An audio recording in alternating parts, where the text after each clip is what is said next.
On revient ce soir sur l'avenir politique et judiciaire de Marine Le Pen, la chef de file du Rassemblement national, condamnée cette semaine à 4 ans de prison, dont 2 fermes, 100 000 € d'amende et 5 ans d'inéligibilité.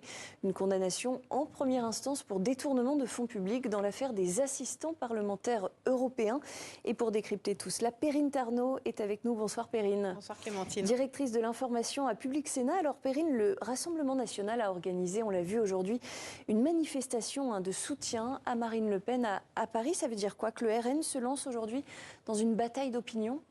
Effectivement, le Rassemblement national se lance dans la bataille d'opinion. C'est un peu la contre-offensive pour inscrire dans la tête des Français que cette décision judiciaire est injuste, que Marine Le Pen ne la mérite pas. Et donc, il y avait une volonté de mobiliser dans la rue les soutiens du Rassemblement national. Je suis passée cet après-midi place Vauban voir un petit peu ce que donnait cette manifestation. Je n'ai pas trouvé qu'il y avait énormément de monde. Jordan Bardella a annoncé tout à l'heure le chiffre de 10 000 personnes présentes. Honnêtement, j'en doute un tout petit peu parce qu'il restait pas mal de place et les pelouses aux alentours des Invalides étaient vides. Donc je ne suis pas certaine que le Rassemblement national ait réussi le pari d'une mobilisation très forte. Mais en tout cas, sur les images qu'on peut voir, en gros plan, ça donne l'impression effectivement d'un camp qui s'est rassemblé autour de la présidente, enfin non, de la candidate potentielle à l'élection présidentielle, Marine Le Pen. Alors Marine Le Pen qui a eu des mots assez forts. Elle dénonce ce qu'elle qualifie de décision politique en parlant de la décision de la justice française, une décision qui bafoue selon elle l'état de la démocratie. Très concrètement,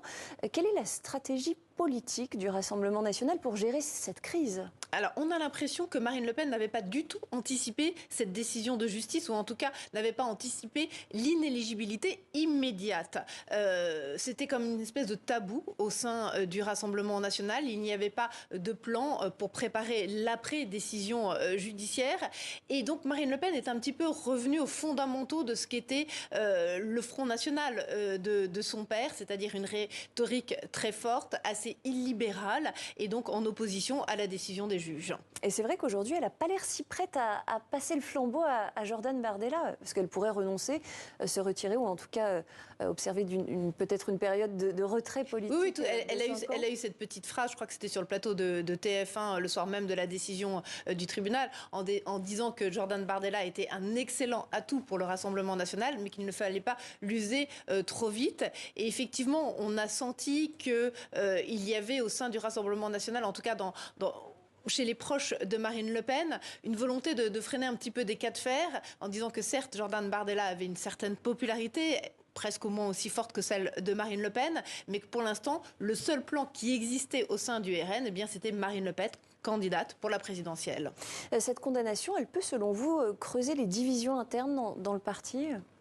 Non, je pense que c'est un petit peu trop tôt parce que Jordan Bardella, certes, il est très populaire dans l'électorat du Rassemblement national, mais il n'est pas suffisamment en fait organisé au sein du parti. Il n'y a pas des structures qui sont, j'ai envie de dire, à sa main. Pour l'instant, c'est quand même un parti qui reste presque un peu familial, en tout cas patrimonial, très attaché au nom de Le Pen, à Marine Le Pen. Et Jordan Bardella en est certes un excellent élément, très populaire, je l'ai dit, mais il n'a pas de structure véritablement organisée au sein du RN pour pouvoir mener sa propre existence.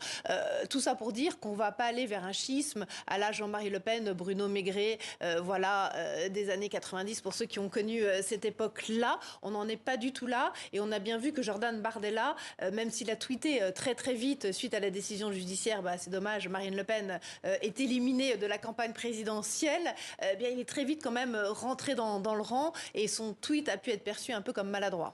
Oui, ce tweet et ce hashtag « Je suis Marine ».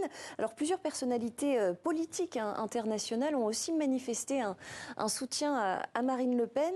Je pense à Donald Trump. Il y a eu également Elon Musk, alors qu'il n'a pas de mandat, mais qui est quand même considéré aujourd'hui comme le bras droit du président américain. Il y a eu le Premier ministre hongrois Viktor Orban et puis, par voie indirecte également, le Kremlin. Comment est-ce que le Rassemblement national se positionne par rapport à ces soutiens qui peuvent être peut-être aussi embarrassants. Effectivement, il y a eu toute l'internationale réactionnaire qui s'est mis en soutien de Marine Le Pen, internationale réactionnaire pour qui la popularité vaut presque impunité. Donc c'est effectivement des soutiens qui sont embarrassants pour le Rassemblement national et pour Marine Le Pen, que pour l'instant ils mettent à distance en leur disant merci beaucoup, c'est sympa de vous préoccuper de nous, mais on n'appartient pas tout à fait au même monde. En tout cas, dans l'opinion publique, c'est quand même gênant de voir que les seuls soutiens au Rassemblement national sont venus effectivement de la Russie, de Vladimir Poutine, de Viktor Orban en Hongrie ou de Donald Trump aux États-Unis. Donald Trump un peu gênant pour le Rassemblement national, peut-être aussi du fait de son impopularité en France et en même temps la rhétorique aujourd'hui utilisée par Marine Le Pen pour gérer cette affaire politico-judiciaro-médiatique. C'est d'attaquer les juges. C'est d'attaquer les juges et il y a quelque chose de très trumpiste. Ça rappelle aussi l'assaut du Capitole et la façon dont Trump a communiqué après vis-à-vis de la justice américaine sur ces événements. Effectivement, c'est de penser que le droit doit finalement s'accorder en fonction des programmes politiques ou des échéances électorales et non pas l'inverse. Donc effectivement, toute cette rhétorique illibérale, elle s'oppose par exemple à la formule de Montesquieu qui disait qu'il faut toujours un pouvoir au pouvoir et donc qui s'oppose à l'état de droit, à la séparation des pouvoirs. Très concrètement, Perrine, c'est quoi là les prochaines étapes pour Marine Le Pen, d'abord sur le plan judiciaire? Alors sur le plan judiciaire, on a vu qu'il y avait une accélération du calendrier judiciaire puisque la Cour d'appel s'est organisée pour pouvoir examiner en appel ce jugement de première instance, sans doute au printemps prochain, pour qu'il y ait une décision assez rapide. Et puis après, si Marine Le Pen est à nouveau condamnée en appel, elle pourra se pourvoir en cassation. Et là, la Cour de cassation a également indiqué qu'elle pourrait éventuellement rendre un avis début janvier 2027, ce qui fait un calendrier extrêmement serré après pour être candidate à la présidentielle. Il va falloir voir comment le Rassemblement national va s'organiser. Est-ce qu'il va s'organiser avec potentiellement 2 candidats possibles, Marine Le Pen et Jordan Bardella, c'est-à-dire que chacun devront recueillir 500 signatures pour pouvoir être candidat. Est-ce que chacun devra préparer en fonction d'un programme qui sera commun aux 2 candidats et puis au dernier moment, le Rassemblement national devra se fixer sur l'un ou l'autre en fonction des échéances judiciaires. Vous pensez que sur le long terme, le Rassemblement national peut chercher à capitaliser sur cette, de façon assez paradoxale, mais sur cette condamnation, que ça peut renforcer sa popularité justement et le côté anti-système que le Rassemblement national a souvent mis en avant auprès de leurs Oui, non, j'ai envie de dire qu'auprès de l'électorat de base du Rassemblement national, oui, ça peut jouer, mais on voit pour l'instant que les sondages qui sont sortis après cette décision judiciaire, il y a quand même une grosse majorité de Français qui ne contestent pas du tout la décision qui a été rendue contre Marine Le Pen. Et puis j'ai envie de dire que dans la stratégie du Rassemblement national d'élargir son électorat, donc la banalisation, la stratégie de ce qu'on a pu appeler la stratégie de la cravate aussi, c'est gênant pour Marine Le Pen d'aller conquérir un nouvel électorat, parfois un petit peu plus bourgeois, avec ce type de condamnation judiciaire.